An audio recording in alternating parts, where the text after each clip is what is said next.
How's it going, everyone? This is Kurt Finn Music. Welcome to episode 4 of Hot Wax.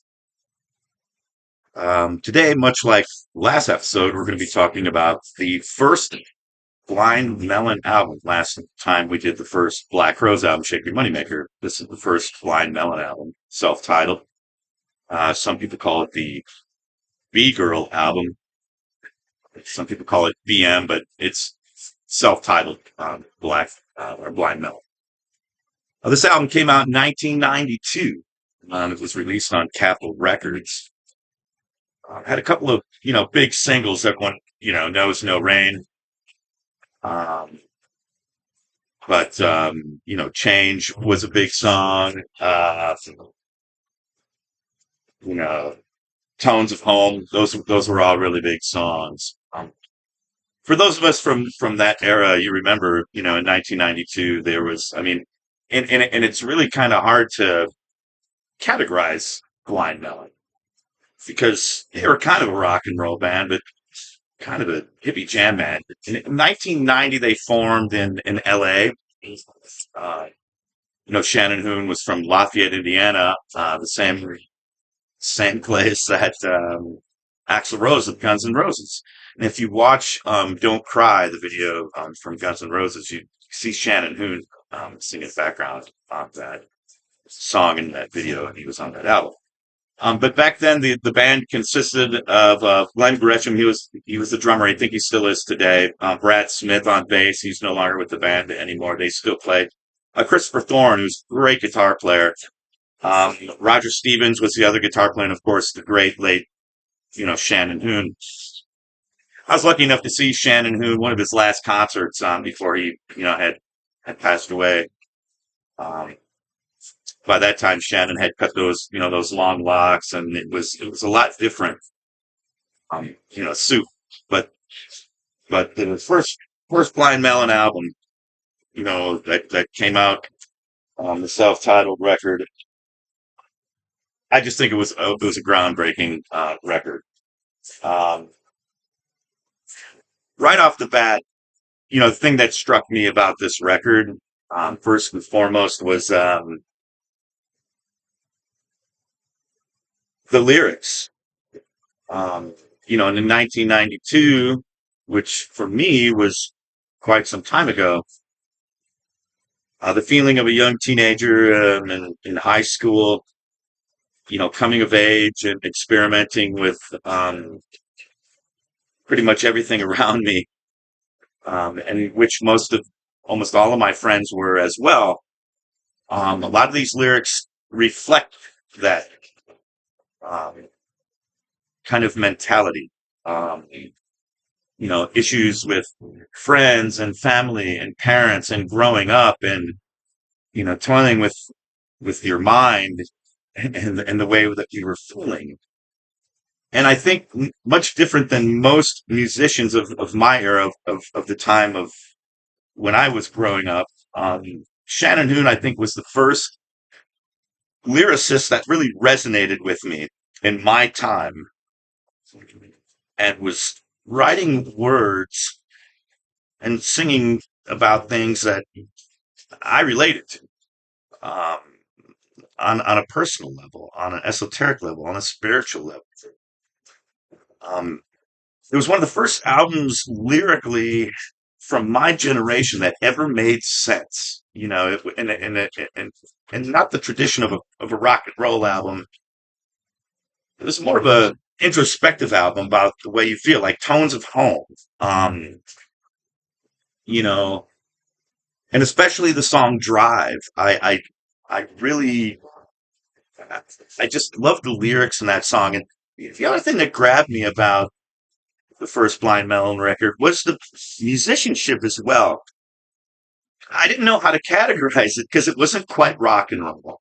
It wasn't quite jam band music. It's kind of funky.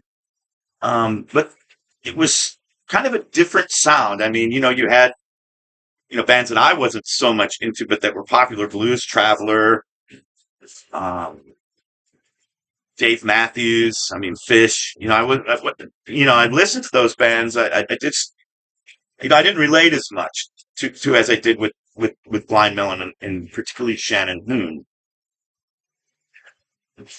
Shannon, obviously, as we know now in modern time, when we look back on it, Shannon was struggling a lot. Funny, an ex-jock, um, turned hippie.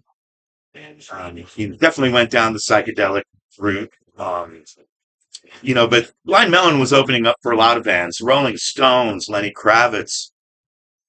But it was that first record. It was his first record.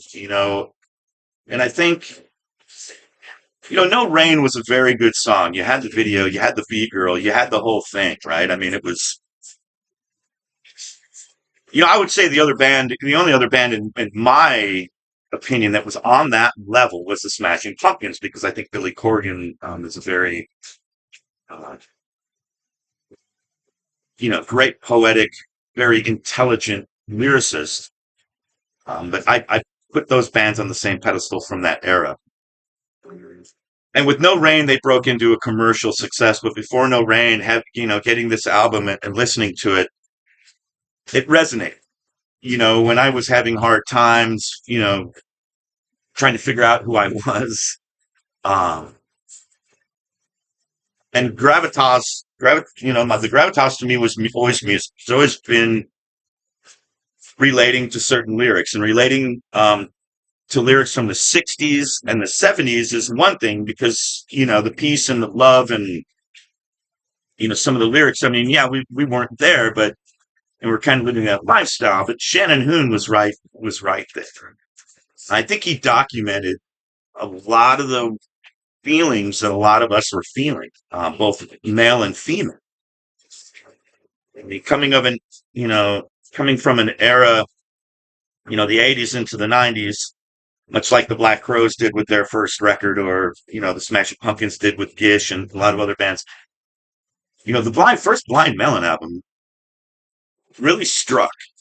When you think about great first albums, like the Doors' first album, right? I mean, that was an amazing record. Zeppelin's first album,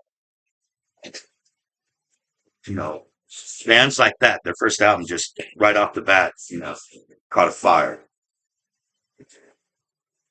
And the first Blind Melon record really caught a fire. You listen to Change, right? You listen to that song. And a cool story about that song, Change.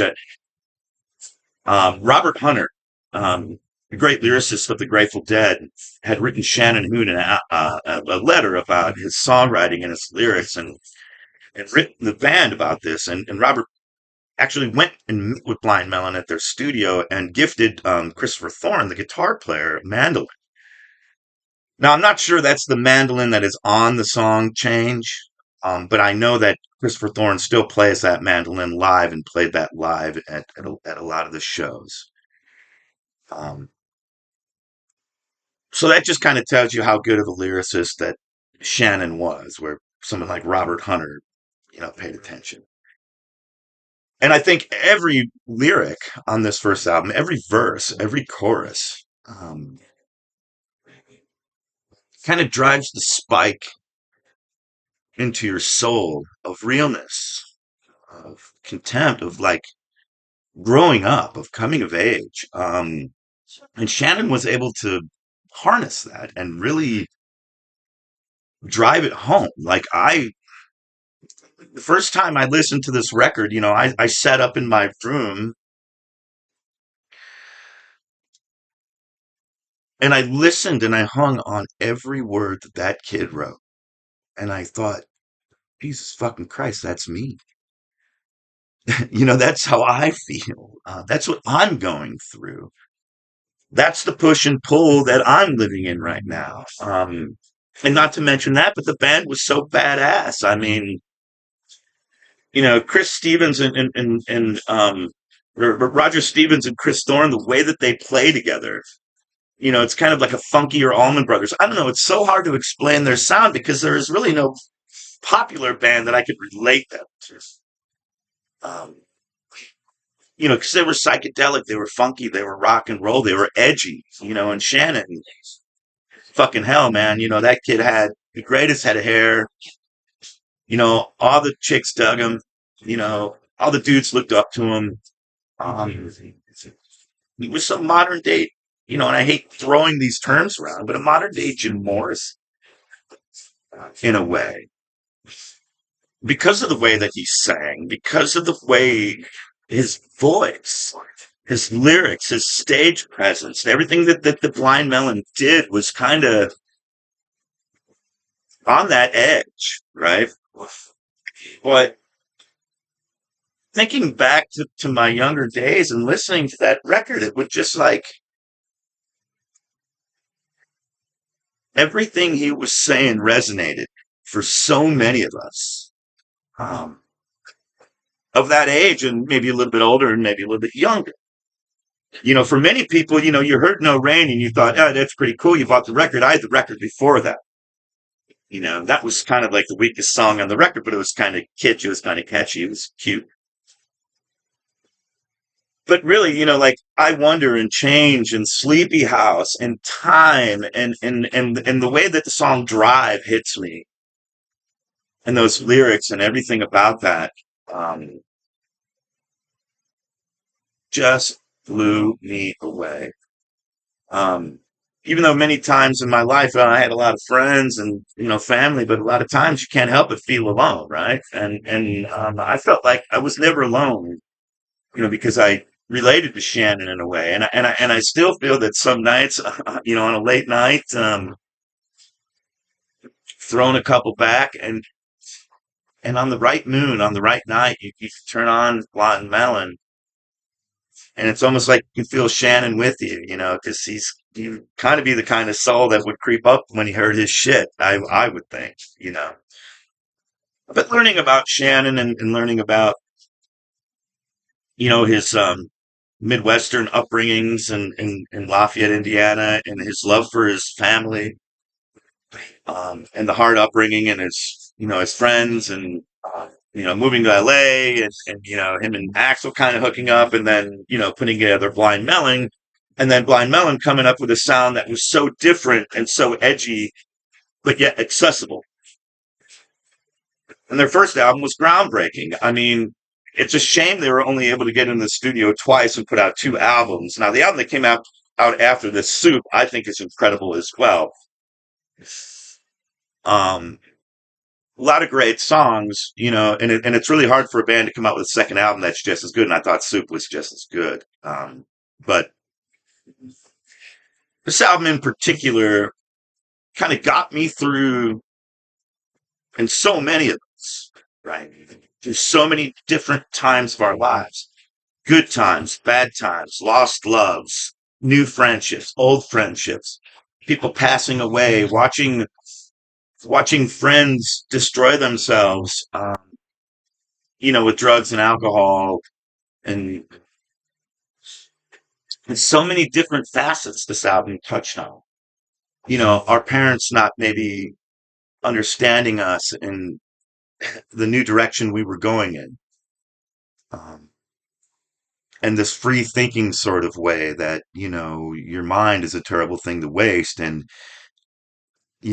not letting the thought police, come and get you or not letting the man control the way that you think or that you dress or the way that you act, to kind of push against the system and push the envelope and kind of trust your intuition and your inhibition to, I don't know, let yourself be a freak in a way. I mean, Blind Melon was a very, very much a hippie band in a certain way. And like, again, I can't classify it as a jam band. It's hard for me to say it was rock and roll. It's hard for me to say it was funk. Um, but it was a very existential, mentally freeing record. I don't have many albums in my life that I can look back on and I can put it on and I know every lyric to every song and every feel and every turn and every start and every stop, every crash. The moments when you're underwater and the moments when you're above. I mean, it's an album where I felt every emotion the first listen.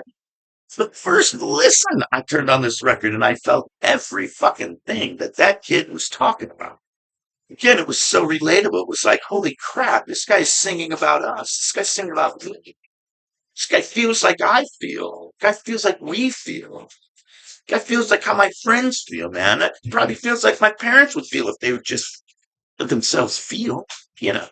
Shannon was that type of guy. He was a very, very, very, very special musician and human being, and it's a very important part of, I think, the music that came out back then. Again, I can't say enough about Chris Thorne and Roger Stevens. The way that their guitars, they had a really good connection. And I love Brad Smith and Glenn's rhythm section. They were just so flowy and so jammy. It was really something to behold, and I was devastated when Shannon passed away, but the gifts that he left behind were so important, were so monumental to me and so many other people, that I couldn't thank Shannon enough for him introducing me to my mind, my soul, and my spirit. Shannon, with his words and his voice and his delivery, brought me into my own soul, into my own self. It was so reflective, and it made me a better person, I believe. And much like some of Brian Wilson's lyrics, but Shannon was different. Shannon was a beautiful soul, troubled, but beautiful. And we all knew that. I was lucky enough to see Blind Melon quite a few times, and those were some of the coolest shows I've ever seen. Again, because I can't explain what it was. I can't put my finger on their genre or their style. You know, to me, it was just an explosion of thinking. And the first Blind Melon album does that. You can put that first record on right now, and you listen to that. And even with today's day and age, I can still relate. It's not teenager me. I'm a lot older than that, but I could still kind of feel the expression and the soul and the feel and the reality of what Shannon always wrote about. Again, one of my favorite songs in the world is Drive. And that to me just brings me right back to, experimentation in high school and my best friends and sitting in somebody's room um, and Sleepy House resonates with me. It's just one of those things. So, again, the first Blind Melon album, 1982, again, such an important part in time. Um, Again, a band that just, two albums in, that was it. And Shannon, had passed away in 95 in October in New Orleans in his tour bus. Uh, but I hate to say it, but I just don't feel like somebody like that was supposed to be here that long. Somebody like that was supposed to be here for the amount of time he was, and was here to give us that gift, and he sure did. So, if you get a chance, you can comment or whatever. I haven't gotten any comments. I've just had some friends tell me they dig it, but go out, buy it, or just put it on. I don't care if it's on vinyl or not. Even though this is Hot Wax, I'm trying to promote vinyl, but Spotify it, YouTube it. I don't give a shit. Put on this record and listen to it from front to back. It's not a bad song, and that's almost the point of Hot Wax. It's about that song. This will be the last time that I'm coming to you, probably live in the Duckin studio. We're gonna try to move everything, get a little bit more. Got some surprises coming. We're gonna try to move it into the Duck, into my private bar, and I'm gonna try to have some guests. I'm gonna try to do some different things and try to kick this up a notch because some people are telling me they're really digging this. So I'll tell you about the next album when I figure it out. I've got a couple narrowed down, but after that, I'm going to be inviting some guests, and then of course I'm going to ask people to go ahead and maybe ask now. But these are all records that are in my private collection that are near and dear to my heart. Again, Hey, thanks for coming to episode 4. This is Kurt Finn of Kurt Finn Music. This is Hot Wax, Blind Melon, Shannon. Love you, brother. Love you guys. Take care. Spin what you love and love what you spin.